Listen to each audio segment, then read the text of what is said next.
친구들이랑 게임하면서 내기하는데 진짜 이거 운빨 1도 없고 실력으로 승부하는 건데 그래도 도박이에요? 사실 이론적으로 운을 하나도 타지 않고 오로지 실력으로 승부가 나면 도박죄가 아니죠. 오, 역시 정의는 살아있어. 하지만 그 기준이 엄청나게 높아요. 얼마나 높은데요? 바람 같은 자연 요소가 개입하는 스포츠 경기는 물론이고요. 바둑같이 경기 요소를 100% 사람이 컨트롤하는 경기의 경우에도 우연성이 존재한다고 봐서 도박죄에 해당한다고 보고 있죠. 아무리 그래도 바둑, 체스 같은 건 인정을 좀 해줘야 되는 거 아닌가? 우연성 법리가 워낙 유명무실한 법리다 보니 지금도 도박죄로 기소된 많은 분들이 이건 실력으로 승패가 결정나니까 도박이 아니라고 주장을 하시죠. 좀 억울한 면이 있을 것 같긴 하네. 근데 대부분의 도박 사건은 사기 도박이 관여돼 있어서 사건 내용이 아주 다이나믹해요. 최첨단 장비도 심심찮게 볼 수 있죠. 오우, 무법지대. 되도록 주먹보다는 법이 통용되는 곳에 계세요. 옛날에 황금 독수리 세상을 놀라게 하다 하는 사람 있었잖아요. 이름이 긴 걸로 유명한 사람이었죠. 그런 건 주민등록증에 어떻게 써요? 사진 보니까 두 줄로 써 있던데요. 근데 이제 금지됐어요. 엥? 금지됐어요? 왜요? 지금은 5자를 넘는 이름은 출생신고를 안 받아줘요. 이름 사용할 때 불편하다는 이유로요. 하긴 그런 이름은 수능 볼 때 OMR 카드 입을 만한 거 받겠네. 그래도 아버지가 외국인이라 외국 이름을 쓰는 경우, 외국인이 귀화하면서 종전 이름을 쓰는 경우에는 5자를 넘는 이름도 받아주고 있어요. 오잉? 외국인은 돼요? 그것 좀 불공평한 거 아닌가? 그래서 평등권 위반이라는 논의가 조금 나오고 있죠. 우리나라는 각종 제도가 3글자 이름에 맞춰진 면이 있으니까 다양한 측면에서 여러 가지로 생각해볼 문제네요. 그 인터넷 유목을 보면 라고 할 뻔이라든가 뭐 주어는 없어요 라든가 그런 거로 우회적으로 유명인들 비방하잖아요. 그러면 명예훼손 안 돼요? 어림도 없죠. 명예훼손은 피해자가 특정되고 구체적인 사실이 적시되어야 하는데 판례는 피해자가 직접 언급되지 않아도 정황상 특정이 되면 특정성을 인정하고 사실을 간접적으로 암시하는 경우에도 사실의 적시를 인정하고 있어요. 아니 돌려 말하든 뭐든 다 명예훼손이네. 형사법계에서 이걸 굳이 형사처벌까지 해야 되나 하는 이야기가 많이 나오는 이유 중에 범위가 너무 넓게 인정된다는 점도 중요한 논거가 되고 있죠. 그럼 그런 글들은 다 봐주고 있는 거예요? 사실 수위가 낮은 비판은 무죄가 될 여지도 있어서 확실한 비방이 아니면 좀 골라서 고소하는 면도 있죠. 너무 화나게 하면 고소 들어올 수도 있는 거네. 인생에 재밌는 일이 참 많은데 굳이 얼굴 한 번 본 적 없는 남을 화나게 해야 할까요? 근데 전 변호사님 편두통 오게 하는 게 그렇게 재밌는데. 에휴. 저희 사촌이 리트리버를 기르는데요. 도로에서 리트리버 타고 싶다고 하셨던 그분 말이죠. 네, 걔 맞아요. 근데 걔가 어디서 시각장애인 안내견 표지를 받아왔어요. 그건 또 어디서 구하셨대요? 몰라요. 직접 만들었나? 근데 그거 아무 리트리버한테나 씌우면 불법이에요. 장애인 보조견 표지는 보조견 훈련을 마친 보조견에게 보건복지부 장관이 발급하는 물건이라서요. 같은 방식으로 발급되는 장애인 사용 자동차 표지를 공문서로 본다는 점을 고려하면 직접 만든 경우에 공문서 위조에 해당할 여지가 있죠. 그럼 진짜 보조견이 쓰던 걸 당근으로 사서 쓰면요? 무단으로 반려견에게 안내견 옷을 입힌 경우에는 공문서 부정행사에 해당할 여지가 있죠. 하지만 단순히 안내견 옷을 입힌 사실만으로는 공문서 부정행사라고 하기에는 좀 부족하고요. 안내견 옷을 입혀서 대중교통이나 음식점, 숙박업소 등에 출입한 경우에는 공문서 부정행사에 해당할 수 있겠네요. 2년 이하의 징역 또는 500만 원 이하의 벌금이에요. 아니 생각보다 큰 죄네. 리트리버는 착한 개니까 잠깐 밖에서 기다리라고 해도 괜찮을 텐데 말이죠. 걔만큼 주인이 착하지는 않잖아요. 안타까운 현실이네요. 요즘 임산부 배지가 당근에 올라왔다고 난리던데. 요즘 임산부 배지 물량이 부족한가 보죠. 출산율이 반등하고 있다던데 잘된 일이네요. 아니요, 그런 거 아니고 그냥 임산부석 안고 싶어서 그런데요. 근데 그거 당근에서 쓰면 불법이에요?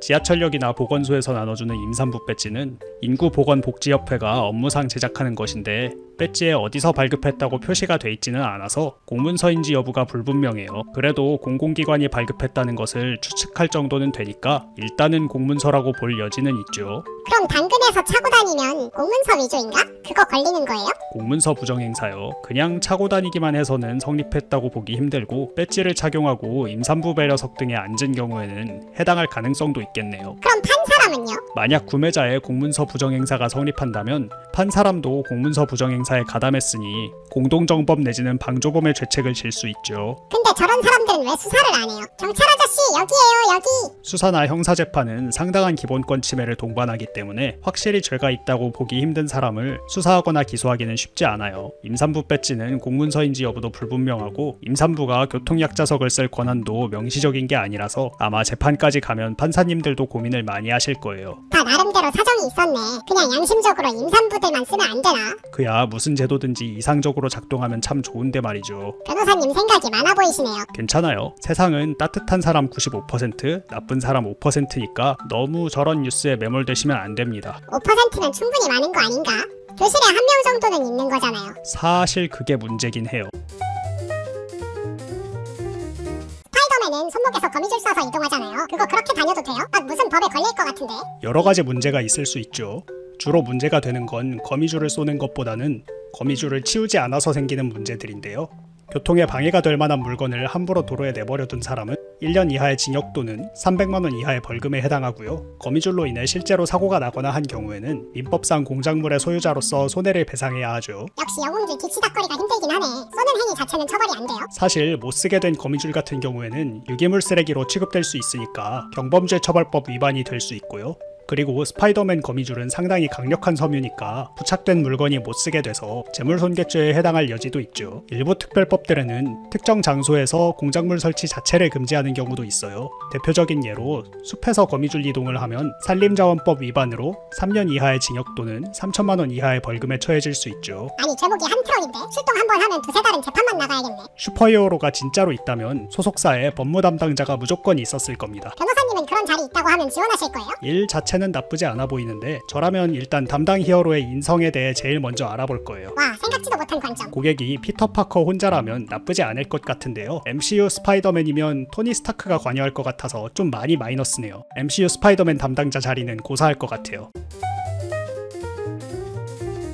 아니 그 운전할 때 비상등 켜면 감사하다는 뜻이잖아요. 그런 식으로 통용이 되더라고요. 저도 차선 양보받을 때 많이 써요. 그거 그럴 거면 그냥 차 뒤에 이모티콘 띄우는 모니터 하나 붙이면 안 돼요? 뭐 걸리는 게 있나? 안 될 건 없죠. 하지만 자동차는 자동차 안전 기준을 만족하지 않으면 운행할 수 없게 되어 있어서 이런저런 규제를 신경 쓰셔야 해요. 일단 백미러와 사이드미러를 가리지 않고 번호판도 가리지 않고 차체 외형도 각지게 하지 않아야 하고 절연 처리를 하고 차체에 고정되어 있어야 하고 고정됐을 때 무게중심도 조향 바퀴 쪽에 어느 정도 있어야 하고 이런 다양한 규제 중에 하나라도 소홀히 하면 곧바로 불법 개조 차량이 돼서 1,000만 원 이하의 과태료를 부담하게 될 수 있죠. 그냥 차 뒤에다가 띡 붙이면 다가 아니구나. 근데 그럼 불법 개조해도 1,000만 원만 내면 되는 거예요? 아니요. 과태료는 설치가 아니라 운행에 붙는 거라서 여러 번 운행하시면 여러 번 붙을 수 있죠. 아니?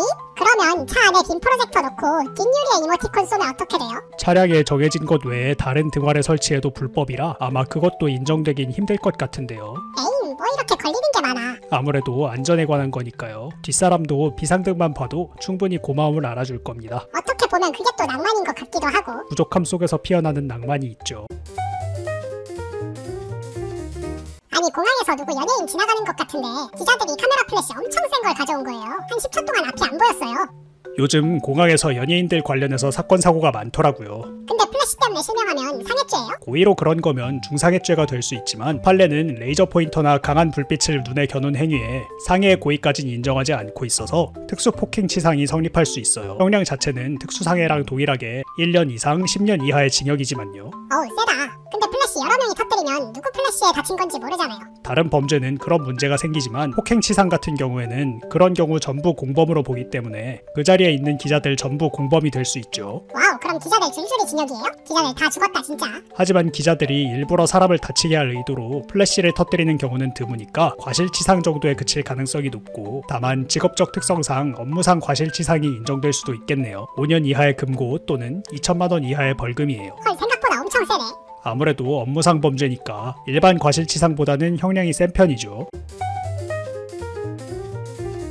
요즘 길 가다 보면 막 공사장처럼 인테리어한 카페 있던데 뭐더라? 인더스트리트 카페? 인더스트리얼 카페요. 아 맞다 그거. 나는 도통 그 감성을 모르겠던데.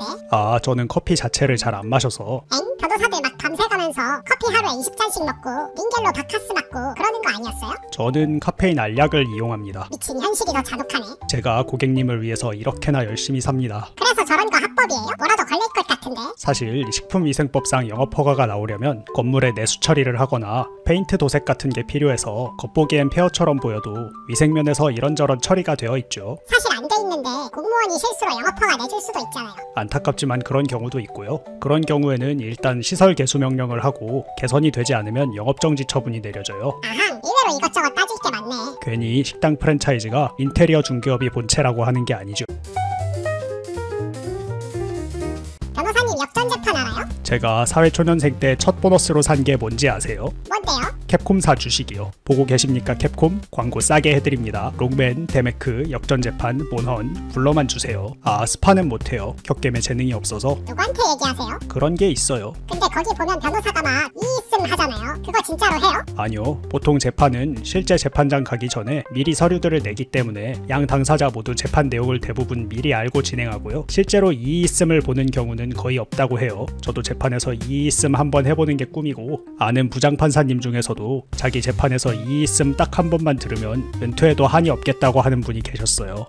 다 픽션이었구나. 하지만 의외로 격전재판처럼 증인의 말의 모순을 잘 캐치해서 증인이 거짓말을 하고 있다는 점은 많이 다투는 편이에요. 와우. 그럼 거짓말 안 들키게 하는 것도 변호사 일이에요? 아니요. 그런 건 위증교사로 처벌되는 사안이고요. 거짓말을 안 하더라도 증인이 너무 긴장해서 횡설수설하면 재판장님이 증인을 잘 안 믿어주시니까 그런 걸 진정시키는 것도 변호사가 하는 일이에요. 어떻게 진정시키는데요? 휴정 요청을 많이들 이용하시죠. 화장실 갔다 와서 하시죠? 가 자주 쓰는 멘트입니다. 뭔가 이있음에 비해 낭만이 없네. 저도 그렇게 생각합니다. 제 유튜브에 무슨 이상한 검색어만 잔뜩 조합한 것 같은 댓글이 달렸거든요. 아 그런 거 가끔 달리죠. 그래서 제가 너 AIG 하고 대댓글을 달았는데 그 사람이 막 화내면서 고소한다고 하는 거예요. 저런. 그거 고소하면 어떻게 돼요? 명예훼손이에요? 일단 실명이 아닌 단순히 닉네임을 쓰는 사람이면 특정성이 없으니 명예훼손이나 모욕이 되지는 않을 텐데요. 그럼 실명 나와 있는 사람이면요? 의견 표명 과정에서 심하지 않은 모욕적이거나 명예훼손적 표현은 허용되니까 AI로 의심되는 댓글을 단 사람한테 너 AI지 하는 대댓글을 다는 정도로는 명예훼손이나 모욕이 되지는 않겠네요. 휴. 근데 그러면 모욕이나 명예훼손이 될 만큼 심한 표현은 뭐예요? 구체적인 사안에 따라 판단해야겠지만 인신공격이나 성적 비하 등이 해당돼요. 대표적으로 모 여가수한테 국민호텔녀라고 댓글을 달았다가 모욕죄로 벌금 50만 원을 받은 사례가 있죠. 어우, 국민 호텔료는 좀 심했다. 대법원 판례로 교과서에 박제가 됐으니 제대로 업보를 치른 셈이죠. 꼬숩다 꼬수워. 욕은 메모장에만 하시는 걸 권고드립니다. 아니 그 시한부 환자는 장례식 미리 하는 경우도 있잖아요. 그래서 부의금 받아서 다 썼는데 갑자기 완치돼서 안 죽으면 어떡해요? 어떻게 한다고 하시면 안 돌려주면 범죄예요? 일단 사기죄가 문제될 수는 있는데요. 고의가 없어서 성립은 안 될 것 같고요. 사실은 시한부가 아니었는데 가짜 장례식을 해서 돈을 모았다면 사기죄가 될 수도 있고요. 부의금은요? 돌려줘야 돼요? 부의금 같은 경우에는 상대방이 돌려달라고 하면 돌려주셔야 해요. 엥? 왜요? 부의금 계약은 증여계약으로 볼 수가 있으니까 그냥 해제할 수가 있긴 한데 해제는 이미 이행한 부분에 대해서는 효력이 없으니까 해제해서는 돌려받을 수가 없죠. 엥? 돌려받을 수 있다면서요? 하지만 착오를 이유로 취소할 수도 있으니 상대방이 돌려달라고 하면 돌려주셔야 해요. 그럼 상대방이 돌려달라고 말 안 하면 안 돌려줘도 돼요? 그렇죠. 취소는 의사표시가 요건이라서 돌려달라고 말하지 않았으면 반환 채무가 발생하지는 않죠. 그럼 조용히 살아있으면 큰 문제는 없는 거네요? 사회적으로는 죽은 거나 다름없으니 큰 문제 같은데요. 친구는 없지만 돈은 있잖아요. 세상에. 저번에 은행원들이 큰돈 횡령해서 따갑게 해도 횡령죄는 성립한다고 하셨잖아요. 그렇게 설명을 드렸죠. 근데 그거 진짜 따갑게 해서 횡령한 거 다 갚으면 갚고 남은 만큼 이득이에요? 일단 민사상 손해배상은 행위시를 기준으로 하기 때문에 횡령해간 돈을 불렸다고 회사에 돌려줄 돈이 늘어나는 건 아니에요. 와 그럼 쌉이득인데? 업무상 횡령이 몇 년형이에요? 10년 이하의 징역 또는 3천만 원 이하의 벌금이죠. 100억 따면 연봉 10억이네. 근데 추징은 다 돼요. 추징? 중국 도시 이름이에요? 막 흑사회 속을 그런 건가? 나라가 범죄 수익을 몰수하는 거요. 엥? 그럼 그건 회사에 돌려줘요? 회사가 부자 되겠네. 아니요. 판례는 교부제도는 어디까지나 피해 회복을 목적으로 한다고 판시하고 있으니까 회사는 범죄 수익을 다 돌려받는 게 아니라 횡령으로 뺏긴 돈만큼만 돌려받는다고 봐야죠. 뭐야 그럼 남은 돈은 다 어디로 가요? 국고에 귀속되죠. 열심히 일해서 세금 낸 거네. 일종의 어둠의 연기금 공무원인 셈이죠. 아니 무료 나눔 한다고 뺏어왔다고 한 사람이 채팅으로 메롱하고 도망갔는데 이거 어떻게 못 뺏어와요? 아니요, 뭐 할 수 있는 건 없는데요. 엥? 왜요? 서면으로 하지 않은 징유계약은 이행되기 전까지 맘대로 해제할 수 있거든요. 헐, 묘수가 하나 있긴 하죠. 뭔데요? 빨리요. 무료로 나눔받으면 너무 염치가 없으니까 1,000원에 사겠다고 말하세요. 엥? 그럼 1,000원 손해잖아요. 대신 징유계약이 매매계약으로 바뀌죠. 바뀌면 어떻게 되는데요? 매매계약은 맘대로 해제가 안 돼요. 1,000원에 사기로 매매계약을 했고 1,000원을 냈으니 이제 팔기로 한 물건을 달라고 재판을 걸 수 있죠. 재판에서 이기면 어떻게 되는데요? 물건에 빨간 딱지를 붙인 다음 뺏어올 수 있죠. 집행비용도 상대방이 부담하게 되고요. 만약 1,000원짜리를 집행하게 되면 집행비용이 물건값보다 훨씬 크겠네요. 와우, 진작 변호사 상담할걸. 근데 사기죄로 고소할 수는 없어요? 글쎄요, 고의를 인정하더라도 피해자를 기망했다고 보기가 힘들어서 사기죄까지는 성립이 안 될 것 같은데요. 까비!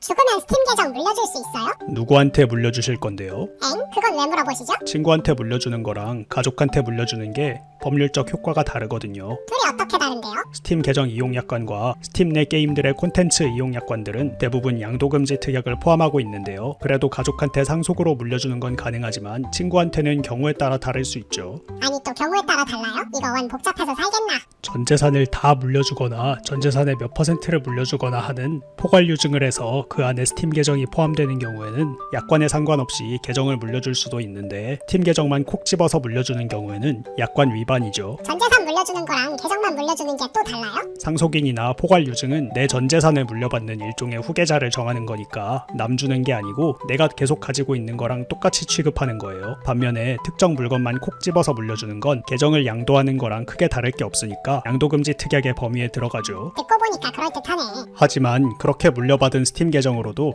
이용하지 못하는 게임이 있을 수가 있어요. 엥? 또 왜요? 일부 게임 중에는 이용약관에 이용자의 사망 시 서비스 제공이 중단되거나 약관이 해지된다는 내용을 포함하고 있는 경우도 있거든요. 그 경우에는 해당 게임 이용권은 소멸된 계정을 물려받게 되겠죠. 게임 산업들 생각보다 빈틈이 없군. 요즘엔 게임 업체도 대기업이 많으니까 법률적인 부분에도 신경을 많이 쓰고 있어요. 판사 되면 그 판사복 입잖아요. 아, 법복이요? 법복이라 그러는구나. 그럼 판사 되면 그거 옷 사야 돼요? 아니면 보급해주나? 아니요. 사실 그거 빌려주는 거예요. 헐! 원칙적으로는 한 벌 빌릴 수 있는데요. 필요한 경우에는 추가로 대여할 수 있죠. 다만 예산의 범위에서요. 법원에 돈 없으면 단벌 신사겠네. 근데 빌려주는 거면 대여료 돼요? 아니요. 대여료 규정이 있는 건 아닌데요. 망가뜨리면 변상해야 된다고 되어 있어요. 그거 얼만데요? 금액은 안 나와 있고 대가를 변상해야 된다고 되어 있으니까 시가로 칠 것 같네요. 그럼 언제까지 대여해줘요? 퇴직하거나 죽을 때까지요. 와우, 나름대로 평생 복지네. 판사니까요. 부러우신가요? 네. 사실 법복 제 돈 주고 사야 된다고 해도 부러워할 것 같아요. 왜요? 가오 살잖아요. 꽉 판사. 그렇긴 해. 아, 부럽다. 나도 판사하고 싶다. 외부 음식 금지인 음식점에서 외부 음식 먹으면 무슨 죄예요? 사실 비슷한 케이스로 기소가 돼서 건조물 침입과 업무 방해죄가 문제된 경우가 있었죠. 오, 흥미진진. 건조물 침입은 점주의 의사에 반하는 방식으로 건물에 들어갔다는 이유로 유죄가 나왔는데 업무 방해는 단순히 외부 음식을 먹었다는 사정만으로는 커피점 운영 업무를 방해했다고까지는 볼 수 없어서 무죄가 나왔어요. 그럼 건조물 침입죄라는 거예요? 하지만 최근에 판례가 변경돼서 음식점에 평범하게 들어갔으면 안에서 주인의 의사에 반하는 짓을 할 의사가 있었다고 하더라도 건조물 침입이 아니라고 보게 바뀌어서 이제는 건조물 침입이라고 보기 힘들어졌어요. 엥? 그럼 점주는 막을 방법이 없잖아요. 하지만 퇴거불응죄라는 게 있어서 외부 음식을 먹어서 나가달라고 했는데도 안 나가면 건조물 침입과 똑같이 처벌받을 수 있어요. 그냥 번거로워진 것 아니에요? 그래서 판례를 바꿀 때에도 대법관들 중에서 퇴거불응죄랑 균형이 맞지 않는다고 강력하게 비판하셨던 분들도 계시죠. 나도 그게 맞는 것 같은데. 근데 또 막상 들어올 때는 아무 문제 없었는데 들어와서 하는 짓이 마음에 안 든다고 빨간 줄 그어버리면 그건 그것대로 억울하잖아요. 듣고 보니 그런 것 같기도 하고. 법이 참 어렵습니다. 아니 친구가 자기는 타로 사업할 거라고 하는데 진짜 점괘가 하나도 안 맞는 거예요. 그걸로 사업하면 진짜로 사기죄로 잡혀갈 거라고 했는데 점괘 안 맞으면 사기죄예요? 그게 사실 액수에 따라 달라요. 엥? 판례는 무속행위라는 게 어떤 목적을 달성하기보다는 과정에 참여하면서 마음의 위안을 얻는 행위라고 보거든요. 그래서 목적 달성 여부와 무관하게 사기는 아니라고 보죠. 솔직히 그거 진심으로 믿는 사람은 잘 없잖아요. 근데 진심으로 믿어서 무당한테 막 수천만 원 수억 원씩 내는 사람도 있잖아요. 그래서 통상의 범주를 벗어난 금액을 받고 무속행위를 한 경우에는 사기죄가 인정되기도 해요. 그 외에도 구스로 질병이나 장애가 치료된다는 등 명백한 허위를 목적으로 무속행위를 해도 사기죄가 인정되는 경우가 있죠. 거죠. 아하, 그러니까 복비를 양심적으로 받으면 점쟁이고 복비를 노양심으로 받으면 사기꾼이란 거네. 맞아요. 논리적이진 않지만 합리적이죠. 판사님들도 유도리가 좀 있네.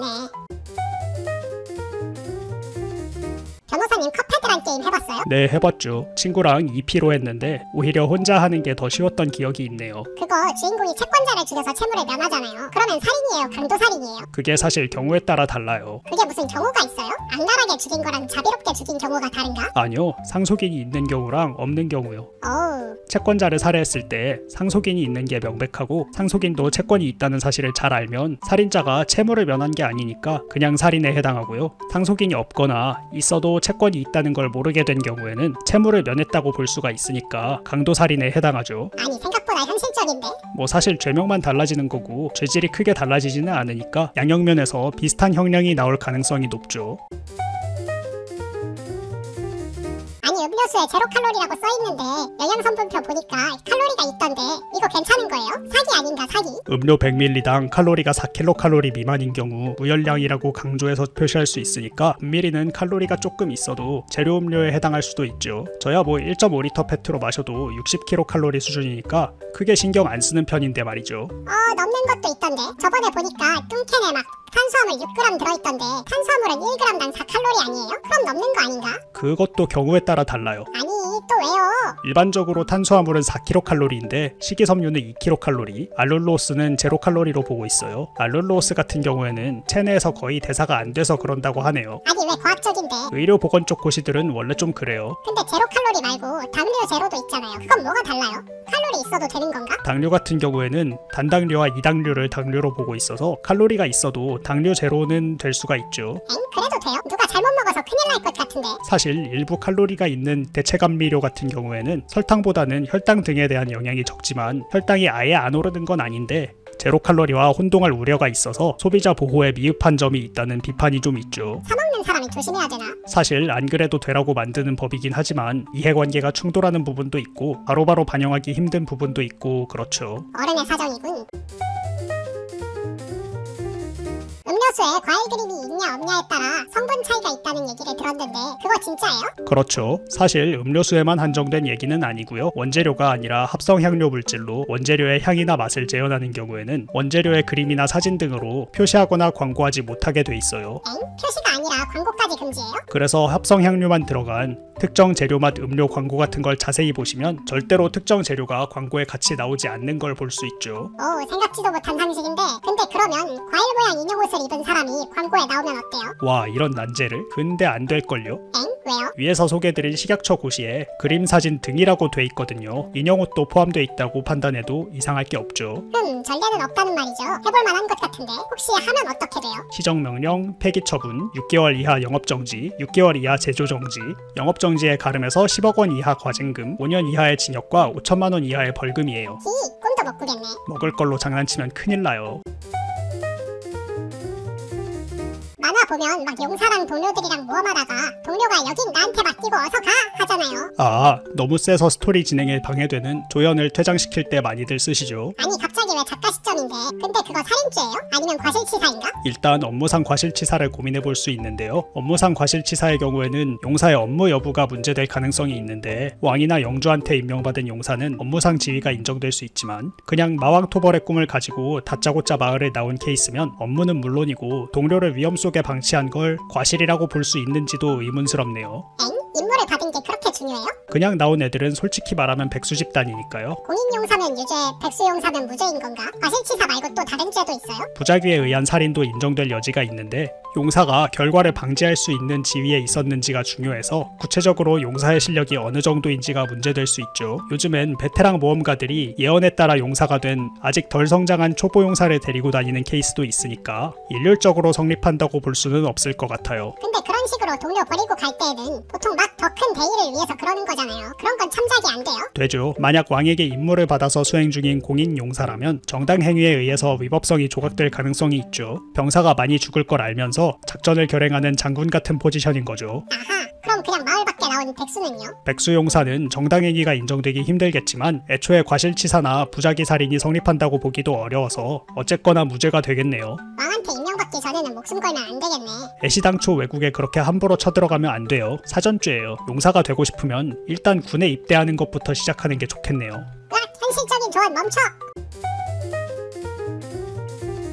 트랜스포머는 변신하잖아요. 그럼 변신해서 다리로 걸을 때에도 자동차예요? 의외로 자동차는 바퀴가 달릴 것을 요건으로 하지 않아서요. 다리로 움직이는 것도 자동차예요. 트랜스포머들은 자율주행하니까 자동차관리법상 자율주행 자동차에 해당하겠네요. 오잉?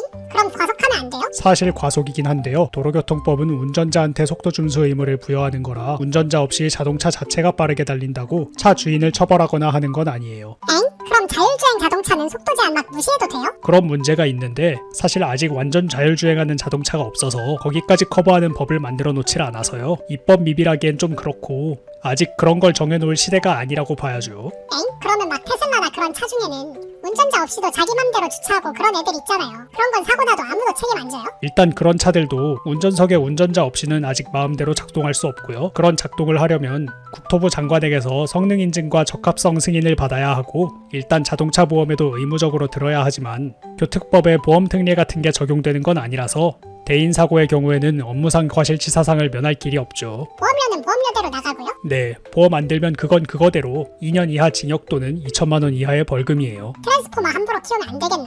그리고 걔네는 다 총칼 들고 있으니까 총포법 위반 같은 것도 신경 써야 하고 여러 가지로 신경 쓸 게 많겠죠. 그치만 변호사님도 옵티머스 프라임이 같이 지구 구하러 가자고 하면 할 거잖아요. 인생에 낭만 한 스푼 정도는 있어도 괜찮지 않겠어요? 그 정도면 스푼도 트랜스포머 사양인 것 같은데. 저그 건물은 다 살아있잖아요. 막 맥박도 뛰고 피도 나고. 그렇죠. 그럼 저그 건물도 지으려면 건축허가 받아야 돼요? 민법상 건물은 꼭 공작물이 아니더라도 기둥, 주벽, 지붕이 있으면 일단 건물로 보고 있어서 저그 건물들도 건물로 취급될 가능성이 있는데요. 반면에 건축법상의 건축물은 토지에 정착하는 공작물일 것을 요구하고 있어서 드론을 자라게 해서 만들어지는 저그 건물을 건축법상의 건축물이라고 보기는 힘들 것 같아요. 일단 공작물이라고 보기가 힘들잖아요. 그래도 드론한테 명령을 내린 게 사람인데 일단은 사람이 만든 거로 볼 수 있는 거 아닌가? 공작물의 개념이 나무나 동물 등 생물과 구분된다는 점을 고려하면 아무래도 동식물이 공작물에 들어간다고 보기는 힘들 것 같아요. 그러니까 저그 건물은 엄밀히 말하면 동물이겠네요. 사람 소유라면 반려동물이겠고요. 헐, 반려동물이라고요? 그럼 해처리 지을 때 건축허가는 필요 없는 건가? 원칙적으로 그렇죠. 와, 무허가 건축 개꿀인데? 대신 국토계획법상 개발 허가를 받아야 해요. 엥? 저그 건물들은 점막을 통한 토지 포장을 동반하죠. 국토계획법상 토지의 포장은 형질 변경에 해당해서 지자체장 등에게 개발 행위 허가를 받아야 하는 행위에 해당하거든요. 아니? 변신하려는 드론분이랑 같이 가까운 관청을 방문하셔야겠네요.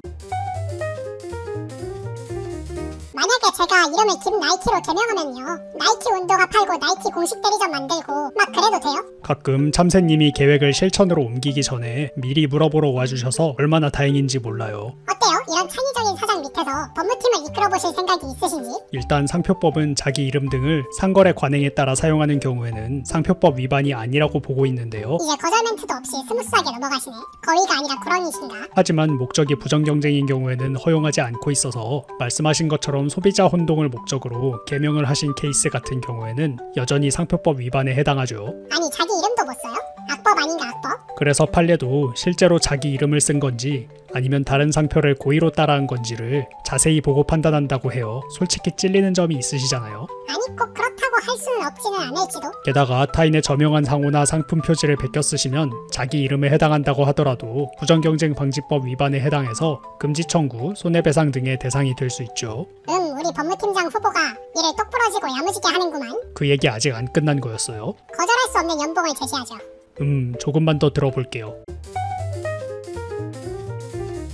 쇼핑몰 광고 중에 뭐뭐 판매 중 하고 광고에서 눌러보면 정작 그건 안 팔아서 사이트 구경만 하고 오는 경우도 있잖아요. 그런 경우가 많이 있죠. 그래서 저는 이제 그런 거 클릭 안 해요. 근데 그거 무슨 법에 안 걸려요? 괜히 사이트 구경 유도하는 것 같아서 기분 나쁜데. 표시광고법 위반이죠. 거짓된 표시로 소비자를 속이는 표시 등으로 광고하는 경우 매출액의 2% 범위에서 과징금이 부과될 수 있는데요. 판례는 존재하지 않는 매물을 등록해서 게시한 경우에도 표시광고법에 위반된다고 보고 있죠. 엥, 2%요? 그거 너무 적은 것 같은데. 그래서 그렇게 막 나가는 거 아니에요? 언뜻 보기에 적어 보이는 금액일 수 있는데 피해액이나 수익이 기준이 아닌 매출액의 2%니까요. 매출이 조 단위인 인터넷 쇼핑몰 같은 경우에는 수백억 단위의 과징금이 부과될 수도 있고, 마진율이 낮은 유통업이나 전통적인 제조업 같은 경우에는 심각한 타격을 입을 수도 있죠. 듣고 보니 또 그런 것 같기도 하네. 게다가 그런 표시 광고를 하게 한 사업자나 종업원은 2년 이하의 징역 또는 1억 5천만 원 이하의 벌금에도 처해질 수 있고, 법인도 개인이랑 같이 벌금을 낼 수 있어요. 그럼 최대 3억 원 벌금이네요. 합산하면 그렇죠. 수백억 과징금 보고 나니까 좀 소소해 보이네. 실제로는 수년치 연봉이지만 말이죠. 그리고 인터넷 쇼핑몰 같은 경우에는 전자상거래법상 1,000만 원 이하 과태료도 있어요.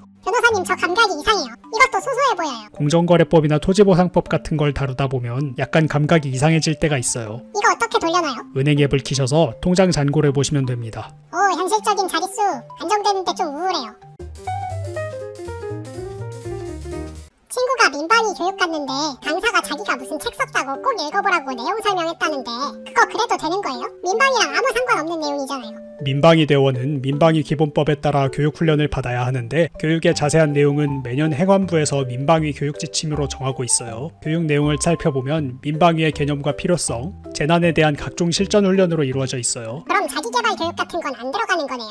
그렇죠. 그럼 그런 교육하면 중간에 나가도 되는 거예요? 이건 법정된 민방위 교육훈련이라고 볼 수 없다라고 주장하면 받아들여질 가능성도 있는 것 같아요. 민방위 대원은 교육훈련 중에는 교관의 명령에 복종할 의무가 있는데, 판례는 군인이나 공무원의 복종 의무에 상관의 위법한 명령에 복종할 의무는 포함하지 않고 있어서 그런 교육을 들으라는 명령에 복종할 의무도 없다고 봐야겠죠. 그럼 그런 교육한 사람은 아무 죄도 없나? 일단 민방위 대장이 처벌을 받을 가능성이 있죠. 민방위 대장은 민방위 대원에게 법에 없는 임무나 업무를 시키면 안 되거든요. 그뿐만 아니라 만약 강사가 그런 교육으로 임금을 받았다면 민방위 대장은 업무상 배임죄로 처벌될 수 있고, 강사도 공동정범 내지는 교사범으로 같이 처벌될 가능성이 있고요. 그러면 형량이 얼마예요? 민방위 기본법 위반은 2년 이하의 징역 또는 2천만 원 이하의 벌금, 업무상 배임은 10년 이하의 징역 또는 3천만 원 이하의 벌금이네요. 역시 저희는 살아있어. 재난 상황이 많이 없어서 체감은 안 되겠지만, 민방위 대장은 재난 상황에서 동원된 민간인들에게 명령할 수 있는 강력한 지위를 가진 사람이에요. 맡은 바 임무에 책임감을 가지고 종사해야겠죠. 변호사님도 그런 거 느껴요? 저도 대본 쓸 때마다 혹시나 틀릴까봐 손이 떨립니다. 엥? 맨날 틀려서 도계자 하던데. 어허. 그 미성년자도 알바할 수 있잖아요. 고등학생부터는 원칙적으로 가능하고, 일부 직종은 13세 이상 중학생도 취직 인허증을 받아서 가능해요. 아, 고등학생부터 되는 거였어요? 사실 저도 찾아보고 처음 알았네요. 근데 그 모텔 같은 곳은 고등학생이 일하기엔 좀 거시기 하잖아요. 그런 데서 알바해도 괜찮아요? 뭐가 거시기 하다는 거죠? 에이, 다 아심시롱. 무슨 말을 하시는 건지. 변호사님 좀 짓궂은 면이 있으셔. 농담이고요. 아무래도 그런 면이 있어서 청소년보호법은 청소년 유해업소에서 청소년을 고용할 수 없도록 하고 있고, 위반 시 고용주를 3년 이하의 징역 또는 3천만 원 이하의 벌금에 처하고 있죠. 엥? 모텔은 유해업소예요? 숙박업소는 일단 청소년 유해업소로 지정돼 있어요. 콘도라든가 펜션이라든가 일부 예외는 있지만 기본적으로 유해업소로 보고 있죠. 왜요? 그냥 숙박만 하는 곳이잖아요. 많은 사람들이 간과하는 부분이지만 국회의원도 사람인지라 그렇게 호락호락하게 넘어가주는 경우가 잘 없습니다. 하긴 알 건 다 아시겠네. 근데 알 거 다 아는 건 고등학생도 마찬가지인 거 아닌가? 모텔키 받는 정도야 괜찮지 않아요? 뭐 솔직히 저도 그렇게 생각하긴 하는데요. 굳이 성인 놔두고 고등학생을 거기에 놔둘 이유도 없으니까요. 졸업할 때까진 좀 보호해주자는 취지죠. 하긴 막 소리도 들리고 하니까. 어허. 마트에서 가끔 남의 카트에 되게 사고 싶은 물건이 있는데 어디 있냐고 물어보기는 좀 그렇잖아요. 저 같은 내향인들은 특히 더 힘들죠. 변호사님 내향인이에요? 이 요소가 하나도 없는 100% I입니다. 그래도 변호사 할 수 있어요? 판사 표준 MBTI가 ISTJ라고 하더라고요. 변호사님도 그거예요? 제가 애쓰면 이런 영상을 만들겠습니까? 그래서 물어보기 귀찮을 때 그거 몰래 내 쇼핑 카트에 담으면 어떻게 돼요? 진짜 하다하다. 아니 말이 그렇다는 거죠. 그래서 그거 뭐예요? 절도예요? 일단 마트의 소유물이고 카트 주인의 점유물이니까 구성 요건 자체는 만족하는 것도 같은데요. 와, 역시 절도였어. 하지만 계산대에 가서 구매하려고 집어가는 거니까 불법 영득 의사가 인정되지 않아서 절도죄가 성립하지는 않을 것 같아요. 엥? 그런 게 있어요? 있었어요? 전시돼 있는 물건을 잠깐 보려고 손으로 집었는데 절도죄가 성립해버리면 억울하잖아요. 그런 사태를 방지하려는 법리라고 보시면 돼요. 아항. 하지만 반대로 뷔페에서 남의 접시에 있는 음식을 뺏어가면 먹으려고 가져가는 거니까 절도죄가 성립할 수 있죠. 아니, 그걸로 전과 생기면 진짜 억울하겠는데? 그런 경우에는 판사나 검사가 재량으로 봐줄 수도 있어요. 공직자들의 재량이 이런 법의 틈새를 메워주는 역할을 하기도 하죠. 판검사 마음이 따뜻해야겠네. 저는 그것도 공직자의 미덕이라고 생각합니다. 변호사님 꽉 뺀 팬아트 나왔다면서요? 네, 참새단 여러분이 소중한 팬아트를 만들어주셨어요. 와, 빨리 소개해줘요. 먼저 구독자 3만 명 달성을 기념해서 참새단 미르솔피님께서 보내주신 팬아트입니다. 홈캠에 찍힌 고양이 같은 구도다. 저희 둘이 찍은 셀카 같죠? 역시 이 몸의 귀여움은 숨겨지지가 않는구만. 소중한 팬아트 감사드립니다. 그리고 두 번째 팬아트예요. DC 인사이드 로보토미 코퍼레이션 갤러리에서 익명의 참새단 분께서 저희 영상 썸네일을 오마주해서 프로젝트 문 세계관에 가상의 유튜브 채널 영상 썸네일을 만들어주셨어요. 와우. 근데 변호사님 로보토미 코퍼레이션 알아요? 나름 51차 엔딩도 본 헤비 플레이어입니다. 후속작들은 아직 플레이를 못해봤지만 세계관이 매력적인 게임이라 언젠가 플레이해보고 싶네요. 근데 원작 게임 있는 팬아트 쓰려면 그쪽 허락도 받아야 되는 거 아닌가? 그래서 이번 영상은 프로젝트 문과 협의하에 제작되었어요. 2차적 저작물은 원저작물을 기반으로 한 새로운 저작물이니까 원칙적으로 원저작물의 저작권과 2차적 저작물의 저작권이 공존하게 되어 사용하려면 둘 모두로부터 이용 허락을 받으셔야 합니다. 그럼 이 팬아트 쓰려면 허락을 세 사람한테 받아야 돼요? 그렇죠. 원 저작자가 저랑 프로젝트 문 두 사람이 되겠고요. 2차 저작물을 만들어주신 참새단 분까지 세 사람이 되는 거죠. 와우, 절차가 아주 복잡하네. 그래서 많은 미디어 회사들이 2차 창작물 작성 가이드라인을 가지고 있어요. 프로젝트 문도 비상업적으로 이용되는 2차 창작물에 대해 가이드라인을 게시하고 있는데요. 저희 채널은 상업용 채널이다 보니 가이드라인으로 커버되지 않는 부분이 있어서 협의하에 진행되게 되었죠. 우리 채널은 그런 거 없어요? 우리 채널도 있죠. 특히 다른 미디어들과 다르게 대한민국 변호사 자격이 없는 창작자의 법률 검토를 꽉 변호사의 견해로 표현하는 내용을 금지하고 있습니다. 엥? 너무 빡센 거 아닌가? 2차 창작하기 너무 힘들 것 같은데? 사실 그런 부분을 포함해서 아직 여러 가지로 부족한 점이 있어서 차차 개정해 나갈 예정입니다. 자세한 정책 내용은 꽉 변호사 유튜브 커뮤니티에 게시되어 있으니 게시글을 참고해주세요. 와, 그럼 꽉 변호사 팬아트 그려도 되는 거? 어떤 내용인데요? 엄청 야한 19금 만화인데요. 종이책은 음화 반포죄, 디지털 판본은 정통방법 위반이니 공식적으로 허용해드릴 순 없겠네요. 무시하고 그냥 그리면 어떻게 되는데요? 제 저작재산권을 침해하게 되시겠지만 그보다 먼저 형법 위반을 걱정하셔야 하지 않을까요? 엥이. 도대체 뭘 왜 아쉬워하시는 거예요? 만화에서 막 엄청 센 캐릭터들은 칼 가지고 막 산이나 섬 같은 거 지형지물 싹둑싹둑 자르잖아요. 유서 깊은 연출이죠. 개인적으로 좋아합니다. 우리도 그런 거 할 거예요? 나 이제 부리로 막 지구 부실 수 있는 건가? 저는 하드 SF 취향이라 산을 가르려면 산만한 칼이 필요하다고 생각합니다. 에잉, 근데 그렇게 산 싹둑 자르면 무슨 죄예요? 일단 개발행위 허가를 받았는지가 문제되겠는데요. 엥? 국토개혁법상 땅을 깎아내는 작업은 개발행위 허가 대상이니까 허가 없이 개발행위를 하면 3년 이하의 징역 또는 3천만 원 이하의 벌금에 처해질 수 있죠. 깎은 산도 다시 메워야 하고요. 못 내우면요? 에이, 칼질이 되는데 삽질은 못하려고요. 뭐 나름대로 사정이 있을 수 있잖아요. 1년 이하의 징역 또는 1천만 원 이하의 벌금이죠. 얼마 안 되네. 아무래도 산을 자를 걸 상정하고 정한 벌금도 아니고 벌금 내면 끝이 아니라 행정청이 대신 복구해버리고 비용을 청구할 수도 있고 이행강제금을 부과할 수도 있는 부분이니까요. 근데 재물손괴나 그런 건 안 돼요? 산 위에 있던 나무나 물건들에 대해서는 재물손괴가 성립할 수도 있겠는데 땅 자체는 깔끔하게 잘랐다면 무죄예요. 아니? 토지의 경우에는 사용수익을 못하게 하는 수준으로 파괴하지 않는 이상 효용을 해했다고 보지는 않거든요. 그러니까 칼로 산을 깔끔하게 잘랐다면 여전히 그 위에 건물을 짓거나 하는 데에 문제가 없으니까 재물손괴가 되지 않을 가능성이 높죠. 하긴 그렇게 보면 좋은 일 해준 것 같기도 하고. 건설업계 우렁각시 같은 거죠. 요즘 AI가 그렇게 일을 잘한다는데 변호사님도 AI 써요? 쓰기야 쓰죠. 뭐야, 개날먹이네. 뭐 대단한 걸 쓰는 건 아니고요. 조문 기억 안 날 때 뭐더라 하면서 국가법령정보센터에서 컨트롤 F 하던 걸 이제는 AI한테 물어보는 정도예요. 엥? 이거 어떤 법에 저촉되는지 알려줘 하면 주르륵 하고 다 알려주는 거 아니에요? 알려주기야 하는데요. 잘못 알려주는 경우가 대부분이죠. 헐, 유료 버전도요? 그래서 결국엔 제가 레퍼런스 하나하나 클릭해가면서 체크한 다음 이거 틀린 거 아냐? 하고 재질문하면 또 엉터리 답변하고 그게 무한반복돼서요. 지금은 그냥 포기하고 조문 검색용 정도로만 쓰고 있습니다. 아직 멀었구만. 사실 파트너 변호사들 입장에서 보면 저 같은 어쏘 변호사가 값비싼 법률 AI인 셈이죠. 듣고 보니 그러네. 변호사 자문이란 게 본질적으로 그런 일이니까요. 변호사님은 변호사님도 그런 파트너 달면 어쏘 변호사들한테 막 시키고 하겠네요. 글쎄요, 제가 파트너 달 때쯤이면 어쏘 변호사만큼 뛰어난 AI가 나오지 않을까요? 제 친구 중에 자기가 군대 갈 때쯤에는 통일된다고 군대 미루다 결국 30살에 간 친구가 있었어요. 저런. 그 막 공포영화 보면 집 구했는데 안에 귀신 있잖아요. 그러면 임대차 해제할 수 있어요? 있어요. 이게 왜 되지? 계약을 해제할 수 있을 뿐만 아니라 고의적인 경우에는 임대인의 사기죄가 성립할 수도 있어요. 귀신 들린 집 임대하면 사기죄라고요? 정확히는 귀신 들린 집이 문제인 게 아니고요. 보통 귀신 들린 집은 모종의 이유로 집에서 죽은 사람의 원한이 깃든 집이잖아요. 맞아, 꼭 사고 물건이던데. 그런 사고가 일어난 것을 의도적으로 숨기면 고지의무 위반에 해당하거든요. 판례는 오피스텔에서 살인사건이 일어난 걸 숨긴 걸 고지의무 위반이라고 봤어요. 사람 죽은 걸 숨기면 안 되는 거구나. 비슷한 맥락에서 집안에서 자살이 일어났다던가 하는 사정을 숨겨도 고지의무 위반으로 볼 가능성이 높으니까 대충 귀신 들린 집이면 그 배경이 되는 사고들을 설명해줄 의무가 있는 거죠. 설명 안 하고 팔면 사기죄고요? 아는데 숨기고 임대했으면 사기죄가 될 수 있죠. 휴, 안심하고 마당딸이 유난히 싼 집 임차해야겠다. 우리나라는 그런 때에는 귀신보다는 유치권이나 선순위 권리자를 조심해야 할 것 같은데요.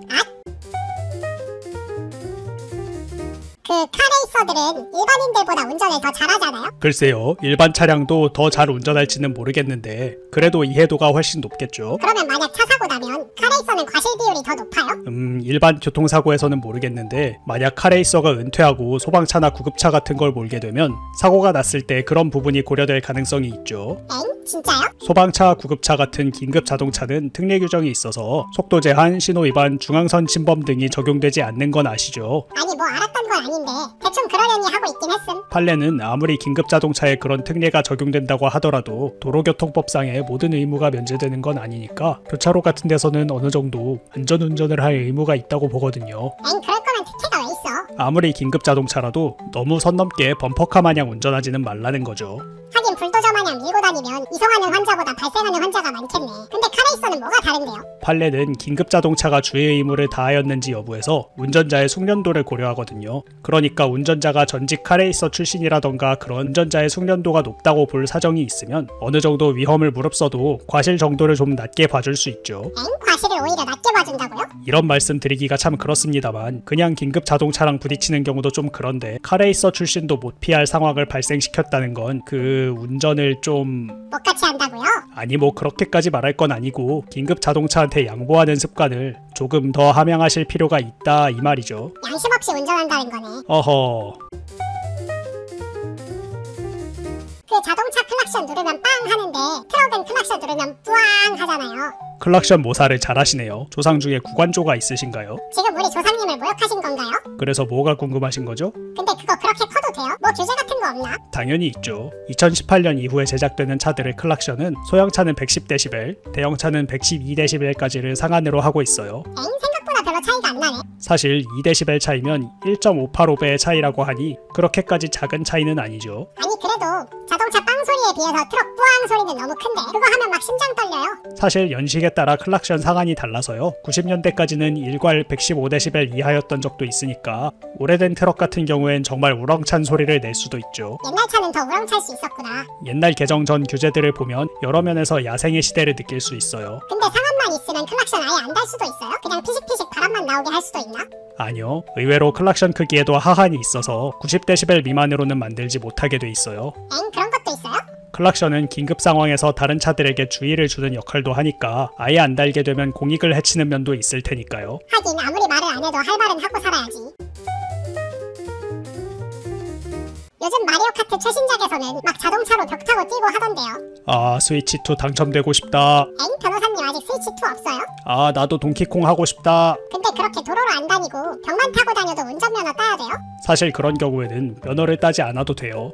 진짜요? 도로교통법상 운전은 도로 위에서의 운전만을 말하거든요. 그래서 도로가 아닌 곳만 다니면 원칙적으로 무면허 운전이 아니죠. 상상도 못한 법리?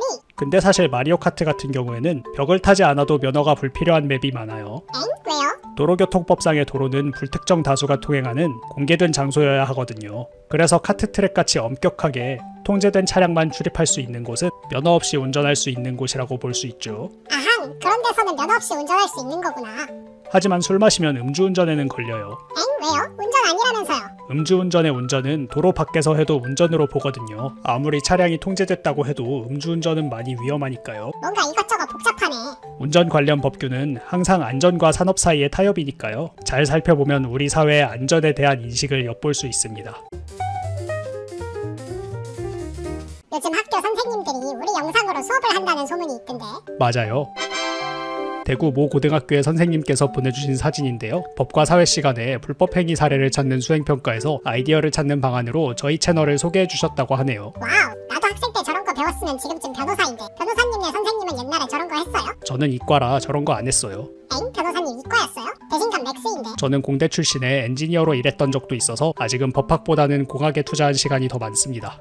영. 근데 그렇게 수업 시간에 우리 영상 막 써도 돼요? 우리 저작권 막 침해당하고 있고 그런 거 아닌가? 저작권법상 학교에서 수업 목적으로 이용하는 경우에는 공표된 저작물의 일부를 공연할 수 있어요. 그러니까 저작권이 있는 작품이라도 수업 시간에는 트셔도 문제가 없죠. 엥? 저희 채널만 허락해주는 게 아니라 원래 이용할 수 있는 거예요? 네, 원래 수업 목적으론 이용해도 되는 거예요. 사람들이 꽉담 보고 대인배라고 하던데 완전 사기꾼이었네. 어허. 하지만 기분은 좋았죠?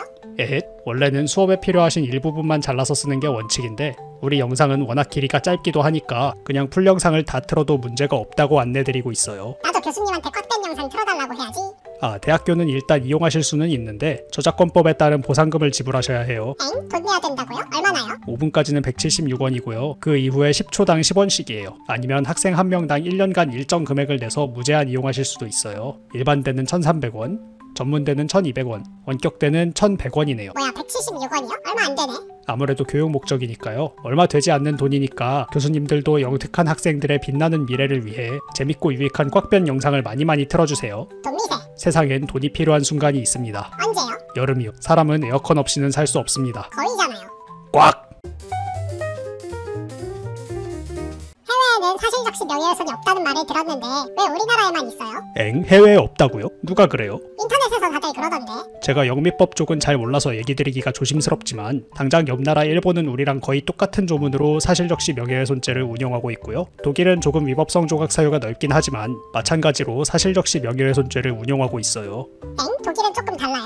일단 우리나라는 명예훼손을 하더라도 진실한 사실을 공익적 목적으로 적시한 경우에는 위법성을 조각시키고 있고 일본 형법도 동일하게 규정하고 있는데요. 독일 형법은 공익적 목적 요건 없이 진실한 것으로 증명되지 않을 때에만 처벌 요건으로 삼고 있죠. 진실한 걸로 증명되지 않아도 사실적시예요? 사실이니까 사실적시인 거 아닌가? 많이들 하시는 오해예요. 허위사실 적시에 의한 명예훼손죄가 따로 있고요. 허위사실에 대한 인식이나 고의가 없을 경우, 그러니까 허위인지 진실인지 애매한 경우에도 일단은 사실적시 명예훼손으로 규율하고 있어요. 사건의 전후관계를 잘 파악하지 않고 허위사실이라는 점을 모르고 무작정 비방을 한 사람들이 사실적시 명예훼손죄로 처벌되곤 하죠. 아항, 잘 알고 떠든 사람은 허위사실적시, 잘 알지도 못하면서 떠든 사람은 사실적시구나. 저도 형벌은 조금 과하다고 생각할 때가 있지만 기본적으로 남에게 흠집을 낼 수 있는 말을 할 때에는 어느 정도 책임감을 가지고 발언해야 한다고 봅니다. 남아 이런 중천금, 여아 이런 중만금입니다.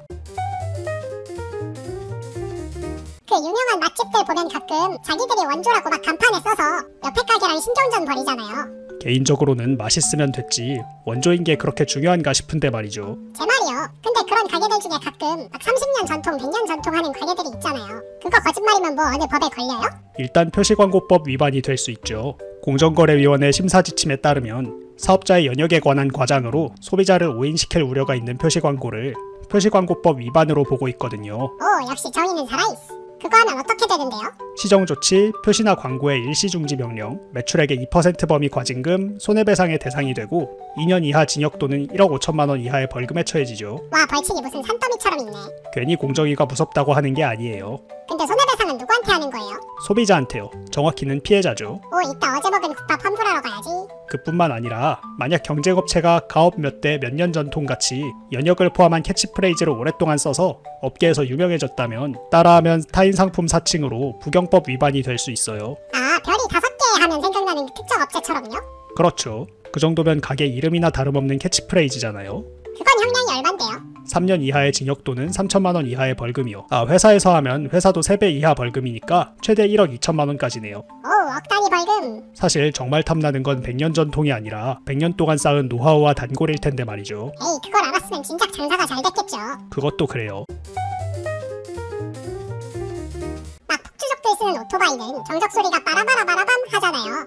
저는 아직도 고등학교 시절 들은 대부 테마곡 커스텀 클락션을 잊지 못합니다. 진짜 거절할 수 없는 클락션이었겠네. 학원에서 수업 중에 들었는데 선생님이 이탈리아 문학에 대한 모독이라고 했죠. 엥? 대부는 미국 영화 아니에요? 뭐 지금 생각해보면 선생님이라고 모든 걸 다 잘 아시는 건 아니었죠. 근데 그런 커스텀 클락션들도 합법이에요? 아니요, 불법이죠. 자동차 경음기는 일정한 크기의 경적음을 동일한 음색으로 낼 것이 요구되고 있어요. 엥? 그게 다 불법이었다고요? 옛날부터 불법이었어요? 해당 규정은 1993년 개정돼서 1994년 1월 1일부터 시행됐으니까 적어도 30년 전부터는 불법이었네요. 어잉? 생각보다 막 그렇게 오래되진 않았네. 그럼 그 전에 만들어진 건요? 1994년 1월 1일을 기준으로 그 당시에 형식 승인이나 성능 시험을 받고 있던 차나 오토바이들은 안전 기준에 맞는 것으로 보고 있으니 30년이 넘은 차나 오토바이 중에는 합법적으로 노래가 나오는 클락션을 단 경우도 있겠네요. 오, 그럼 오래된 오토바이를 사서 달면 되겠네.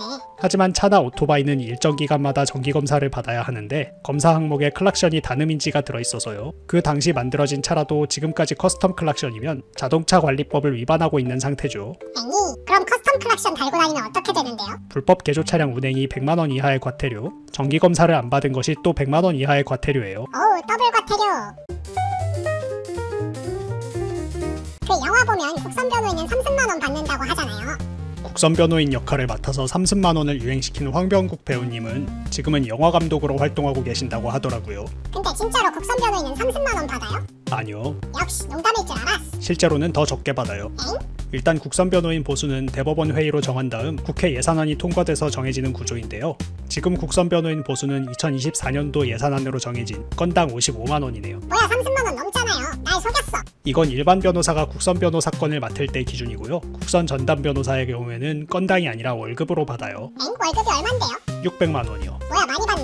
날 2번이나 속였어. 국선 전담 변호사는 월 20에서 35건의 국선 사건에 선정되는데 최소치인 월 20회로 계산하면 건당 30만원이지만 실제로는 월 25건 정도에 선정돼서 건당 24만원 정도가 된다네요. 실제로는 24만원인 거네. 사실 소송이 하루아침에 끝나는 게 아니라는 걸 고려하면 하루 한 건 사건을 맡게 되면 현재 진행 중인 사건이 100건에 육박하는 살인적인 스케줄이 되죠. 100건이요? 아니, 하루 종일 재판만 하겠네. 요즘은 변호사 경력이 없으면 판사 임용이 안 되기 때문에 재판연구원들이 국선 전담을 거쳐 판사가 되는 경우가 많아서요.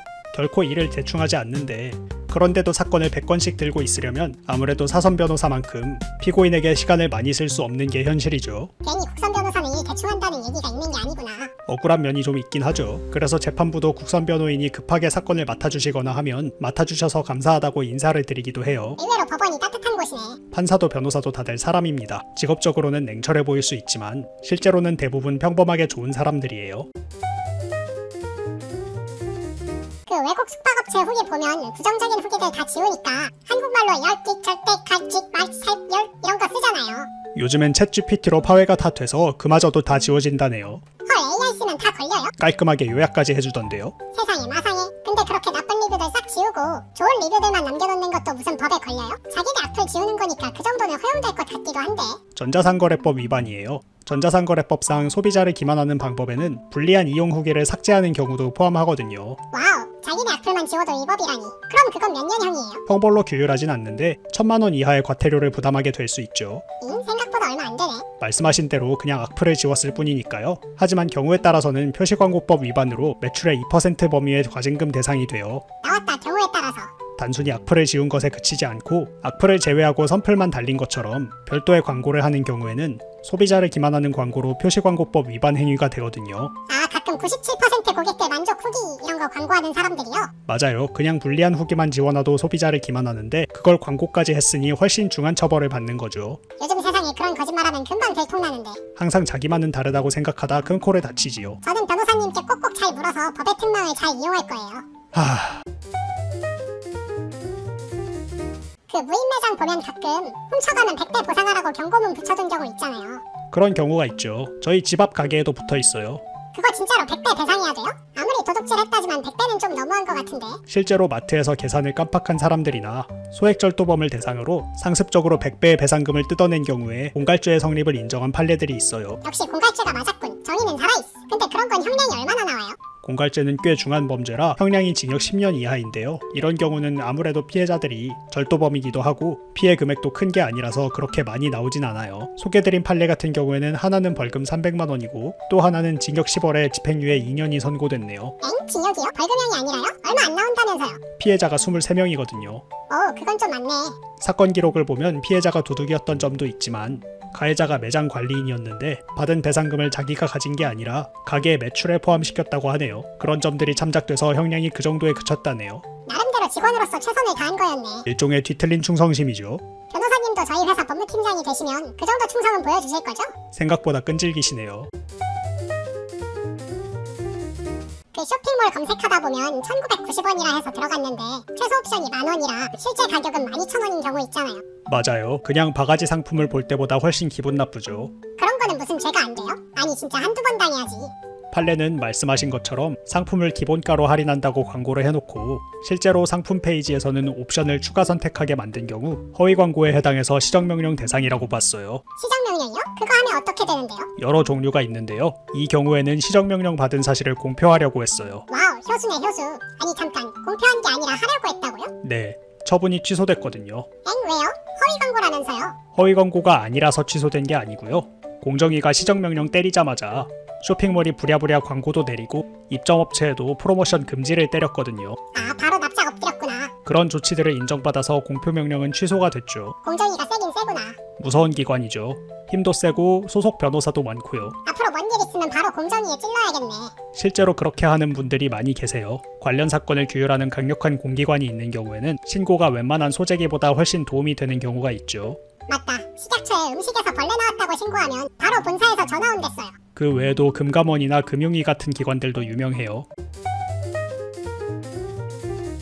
그 비행기에서 응급환자 나오면 승무원들이 의사분 안 계신가요? 하잖아요. 변호사도 그럴 때 좀 불러주면 좋을 텐데요. 그러면 긴급 무료 변론을 하실 생각이 있으신 건가요? 아니, 긴급 변론이 꼭 무료일 필요는 없잖아요. 그럼 국선 변호 상대액 55만 원. 뭐가 궁금하시다고요?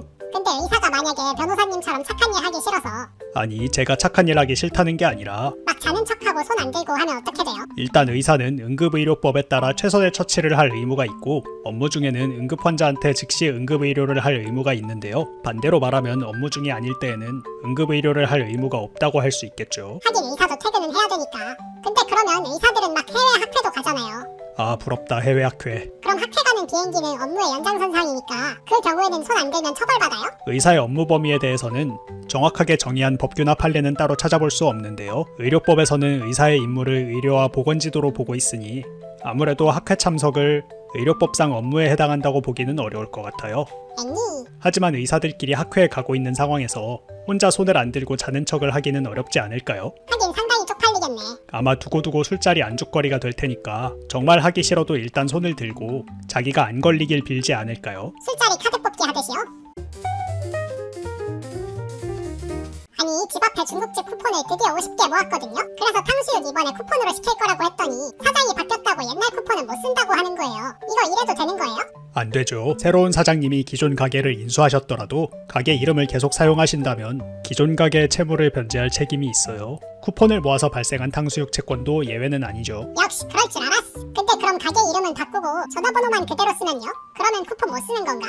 그런 경우에도 옛날 쿠폰은 그대로 쓸 수 있을 가능성이 높죠. 판례는 단순히 상호를 이어받은 경우뿐만 아니라 영업주체를 나타내는 것으로 사용되는 표시를 이어받아도 영업양도인의 채무를 이어받는다고 보고 있거든요.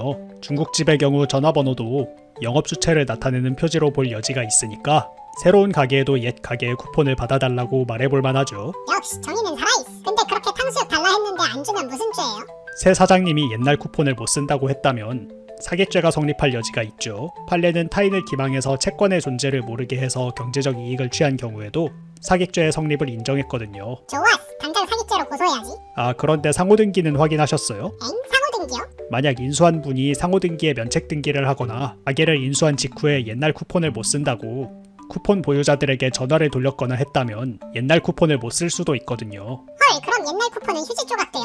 뭐 이론적으로 보면 가게를 판 옛날 주인한테 가서 탕수육을 해달라고 할 권리가 되는 거죠. 그럼 옛날 가게 주인을 찾아내기만 하면 되겠네. 그 부분이 어려운 부분이긴 하죠. 그 헨젤과 그레텔 보면 마녀가 과자로 된 집을 짓잖아요. 그렇죠. 마녀들도 그렇고 마법사들도 그렇고 마법 종사자들은 다들 좀 이상한 집에 사는 경향이 있나 봐요. 법조인들은 그런 거 없어요? 저희는 조금 멀리서 출퇴근하는 경향이 있는 것 같아요. 왜요? 서초동 땅이 비싸거든요. 아, 근데 진짜로 과자로 된 집 지어도 돼요? 건축법인가 그런 거에 안 걸리나? 당연히 문제가 있죠. 일단 건축법상 건축물을 지으려면 어느 정도 진동과 충격을 견디는 구조에 내진 설계 등도 포함해서 설계를 해야 하니까 쉽게 부서지는 과자는 재료로서 부적절한 면이 있겠죠. 그러네, 지진나면 집에서 막 가루 떨어지겠네. 막 정수리에 묻고 그러겠다. 초코 과자라도 있으면 나중에 찐득찐득해지겠네요. 야, 근데 그럼 과자 중에서는 엄청 딱딱한 과자도 있잖아요. 막 먹다가 이빨 부러질 것 같은 거. 이빨 없으시잖아요. 그럼 물이 부러질 것 같은 거. 뭐 사실 과자가 딱딱한 것도 중요하긴 한데 아무래도 과자는 썩을 수 있는 유기물이니까 방부제를 바르는 등의 조치를 취해야 하고요. 바닥에 닿는 벽 부분은 내수재료를 쓸 것을 요구하고 있으니 적어도 방수 코팅 정도는 해야 인정이 될 텐데 그 시점에서 이미 과자라고 부르기가 좀 그렇지요. 푸드코트 진열대에 있는 예시 음식 같은 게 되겠네. 그렇죠. 그나마 다행인 건 마녀의 집은 단층 단독주택인 것 같으니까 내화구조나 마감재 방화구조까지 신경 쓸 필요는 없다는 점이죠. 조금 탄 게 맛있지. 국회의원들이 맛잘알이네. 어쩌면 바바야가나 하울이 다리 달린 집을 쓰는 건 자동차로 취급받아 규제를 피하려는 속셈인지도 모르겠네요. 엥? 자동차 규제엔 안 걸려요? 아니요, 아마 걸리겠죠. 에이 뭐야. 하지만 단속으로부터 도망치긴 더 용이하겠죠. 헐. 그 인터넷에 가끔 배우자 취미용품 당근에 그냥 팔아버리거나 다 쓰레기 봉지에 넣어서 밖에 내놔서 이혼하겠다고 하는 하소연글 많이 올라오잖아요. 그런 경우가 가끔 있죠. 변호사님도 그런 적 있어요? 제 아내도 제가 보드게임을 오래 해서 연락이 안 되면 굉장히 언짢아할 때가 있어요. 변호사도 똑같이 사는구나. 변호사님은 그런 때 어떻게 해결해요? 제 아내는 현모양처 타입이라 아주 현명한 해결책을 쓰는데요. 어떻게 하는데요? 장시간의 포옹과 맛있는 수제 요리를 요구하더라고요.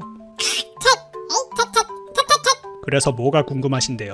아니 그렇게 취미생활용품 막 버려버리면 이혼 사유가 돼요? 굳이 따지자면 취미생활용품을 버린 게 이혼 사유인 부당한 대우에 해당하는지가 문제될 텐데 판례는 이혼 사유가 되려면 지속적인 폭행과 학대 정도의 심각한 수준은 되어야 한다고 보고 있고 단순히 부부싸움을 좀 심하게 하면서 서로에게 이런저런 경미한 피해를 준 정도로는 이혼 사유에 해당한다고 보지 않고 있어요.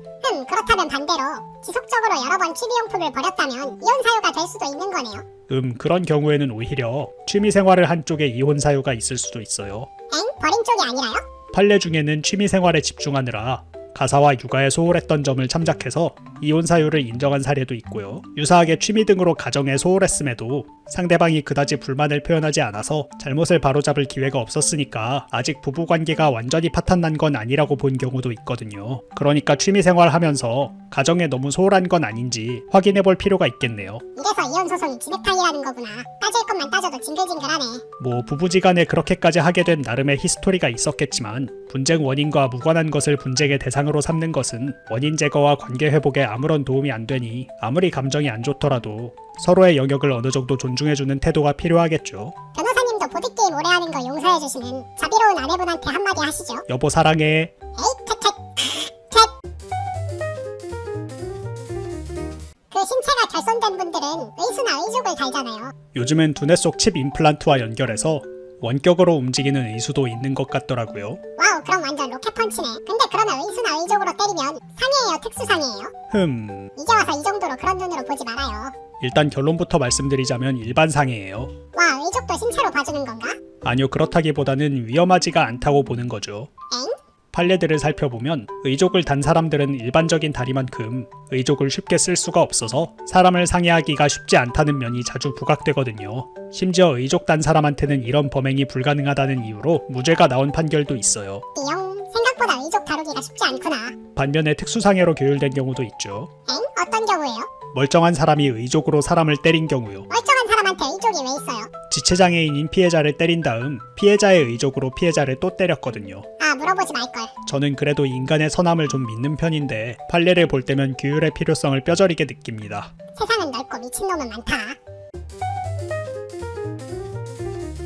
해질녘 롯데타워가 완전 사우론의 눈 같아서 엄청 위험 넘친다던데. 저도 안개 낀 날 롯데타워를 밑에서 본 적이 있는데 구름 너머 안 보이는 곳으로 이어진 탑같이 생겨서 위에서 내려온 건지 아래에서 솟은 건지 잘 모르겠더라고요. 와, 멋있었겠네. 사진 없어요, 사진? 그때 찍은 사진이 분명히 있는데 소실돼서 어딨는지 모르겠네요. 까비. 근데 그런 건물은 몇 미터까지 지을 수 있어요? 막 무한대로 우주까지 지을 수 있는 건 아닐 것 같은데.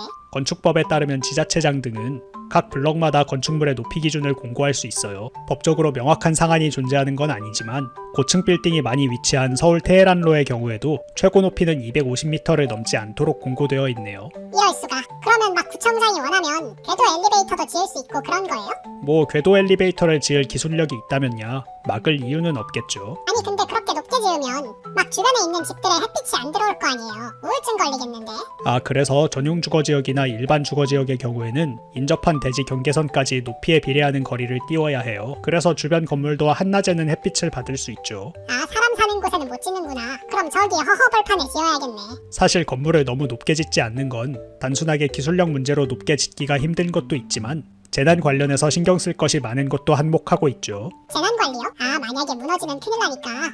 그것뿐만 아니라 화재나 가스 누출 등이 일어났을 때에도 초고층 빌딩에서는 대피가 매우 힘드니까요. 짓기 전에 재난 영향 평가를 받는다든가 주기적으로 근무자들에게 교육 훈련을 실시해야 한다든가 이것저것 신경 쓸 게 일반 건물보다 훨씬 많죠. 높은 건물엔 높은 책임이 따른다는 거네. 원래 사치품이란 게 가격도 가격이지만 관리하는 데에 드는 비용도 만만치 않은 법이에요.